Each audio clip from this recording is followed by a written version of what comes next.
ஆண்டவரும் இரட்சகருமாக இயேசு கிறிஸ்துவின் இனிய நாமத்தில் யாவருக்கும் அன்பின் வாழ்த்துக்களை தெரிவித்துக் கொள்கிறேன். அருமையான தேவ பிள்ளைகளே, புதிய நாள், புதிய நம்பிக்கை, new day, new hope daily devotion மூலமாய் இந்த நாளில் கூட உங்களை சந்திப்பதில் நான் மிகுந்த மகிழ்ச்சி அடைகிறேன். அல்லேலூயா. இன்றைக்கு கூட கர்த்தர் நமக்கு கொடுக்கிற வார்த்தை என்ன? சங்கீதலின் புஸ்தகம் 145 சங்கீதம் 20வது வசனம் கூட வாசிக்க கேட்போம். கர்த்தர் தம்மில் அன்பு கூறுகிற யாவரையும் காப்பாற்றி துன்மார்க்கர் யாவரையும் அழிப்பார். அல்லேலூயா. பாருங்க, நம் ஆண்டவர் எப்படிப்பட்டவர்களை காப்பாற்றுகிற கர்த்தர். அவர் இந்த வார்த்தையில் ஆண்டவர் நமக்கு கொடுத்த வார்த்தை, அவர் நம்மளை வர்த்திக்க பண்ணுவார், அவர் நம்மளை விடுவிப்பார், அவர் நம்மளை சொஸ்தமாக்குவார், அவர் நம்மளை ஆசீர்வதிப்பார், அவர் நம்மளை புதிதாய் மாற்றுகிறவர். இன்னைக்கு ஆண்டவர் சொல்றார், நான் உங்களை காப்பாற்றுவேன். அல்லேலூயா. அவர் தம்மிடத்து அன்பு கூறலுக்கு அவர் என்ன பண்ணுறார்? காப்பாற்றி. அல்லேலூயா. இன்னைக்கு நீங்களும் நான் ஜீவனோடு இருக்குங்கன்னா, உயிரோடு இருக்கிறேன்னா, நான் ஆனஸ்டாக சொல்ல முடியும், ஆண்டவருடைய சுத்த கிருபை தான். அவர் ஒவ்வொரு நாளும் கிருபையாய் என்னை பாதுகாக்கிறபடினால தான். தேவ பிள்ளையில அவர் கிருபை இல்லாமல், அவர் பாதுகாப்பு இல்லாமல் இன்னைக்கு உலகத்தில் நான் வாழ முடியுமா? ஆனஸ்டாக சொல்ல போனால் ஒரு நொடி பொழுது கூட உயிரோடு வாழ முடியாது. இன்றைக்கி தீங்கான உலகத்தில் இருக்கிறோம். பிசாசும் எவனை விழுங்கலாம் என்று கர்ஜிக்கிற சிங்கம் போல வகை தேடிட்டே இருக்கிறோம். ஒவ்வொரு நாளும் பயங்கரமான சூழ்நிலைகள் உலகத்தில். ஆனால் ஆண்டவரில் ஒவ்வொரு நாளும் பாதுகாக்கிறவராக இருக்கிறார்.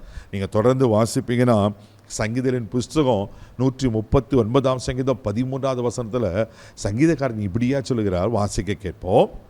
என் உள்ளந்திரியங்களை நீர் கை கொண்டிருக்கிறீர், என் தாயின் கர்ப்பத்தில் என்னை காப்பாற்றினீர். பாருங்களேன், எப்போது காப்பாற்றாரு? தாயின் கர்ப்பத்திலிருந்தே நம்மளை காப்பாற்றுகிறார். எப்போ அந்த கரு உண்டானதோ, கருவை உருவாக்குனது அவர் தான். அதே பிள்ளைல அந்த 10 மாதங்கள் கர்ப்பத்தில் நம்மளை பாதுகாத்து உலகத்தில் கொண்டு வந்து இத்தனை ஆண்டுகள் நல்ல பாதுகாப்பாக வச்சிருக்கிறேன்னா எவ்வளோ பெரிய இது கிருபையில். ஆமென். நம்ம ஆண்டவர் எவ்வளோ நல்லவராக இருக்கிற பாருங்கள். அவர் நிச்சயமாக எங்களை பாதுகாக்க உண்மையிலவர் இருக்கிறார். அதே சங்கீதலின் புஸ்தகம் 121 சங்கீதம் 7-8 வசனங்களை வாசிக்கும் போது அழகாக சொல்லப்பட்டிருக்கோம். வாசிக்க கேட்போம். கர்த்தர் உன்னை எல்லா தீங்குக்கும் விலக்கி காப்பார், அவர் உன் ஆத்துமாவை காப்பார், கர்த்தர் உன் போக்கையும் உன் வரத்தையும் இது முதற்கொண்டு என்றென்றைக்கும் காப்பார். அல்லேலூயா. பாருங்க, தாயின் கருவிலிருந்து மாத்திரம் நம்மளை காப்பாற்றல, நாம் பிறந்து வளருகிறோம் அல்லவா. வசனம் சொல்றது, கர்த்தர் எல்லா தீங்குக்கும் விலக்கி நம்மளை காக்குகிறார். வாழ்க்கையில் எத்தனை போராட்டம், எத்தனை கடினமான சூழ்நிலைகள், ஆனால் அவர் எல்லாவற்றும் ஆண்டவர்களை பாதுகாக்கிறார். ஆண்டவர் சொல்லப்பட்டிருக்கு, அவர் போக்கையும் வரத்தையும் இது மட்டும் என்றென்றைக்கும் காப்பார். எல்லா சூழ்நிலையும் அவர் பகலில் வெயிலாயிலும் இரவில் நிலவாயிலும் சேதப்படுதாது இப்படி காக்கிறார். அந்த 121 சங்கீதம் முழுவதுமே அவ்வளோ அருமையாக இருக்கும், ஒரு பாதுகாப்பான சங்கீதம். இதேபோல் இன்றைக்கு அவர் நமக்கு வாக்கு பண்ணுறாரு, நான் உன்னை காப்பாற்றுவேன், நான் உன்னை பாதுகாப்பேன், ஒரு தீங்குக்கும் நான் ஒப்பு கொடுக்க மாட்டேன். அல்லேலூயா. ஒருவேளை எந்த காலத்தில் நீங்கள் பயந்து போயிருக்கீங்க, ஒருவேளை நம்ம மாத்திரம் இல்லை, உங்கள் சொத்துக்கள், உங்கள் சுதந்திரம், உங்கள் பிள்ளைங்க, உங்கள் குடும்பம், உங்கள் வேலைகள் இதெல்லாம் பாதுகாப்பாக இருக்கணும்னா ஆண்டவர் கிருபை தான் வேணும். அழிவும் நாசமும் உங்கள் எல்லைகளில் கேட்கப்பட மாட்டாதுன்னு வசனம் சொல்லுகிறது. இதே பிள்ளைல அழிவு நாசம் வராது, கர்த்தவங்களை பாதுகாப்பார், அவர் எல்லா தீங்குக்கும் விலக்கி உங்களை பாதுகாப்பார். தைரியமாக இருங்க. கண்களை மூடி நம்ம செபிக்கலாம். அன்பு தகப்பனே, உமக்கு நன்றி சொல்லி துதிக்கிறோம், உம்மை ஸ்தோத்திரிக்கிறோம் ஆண்டவரே.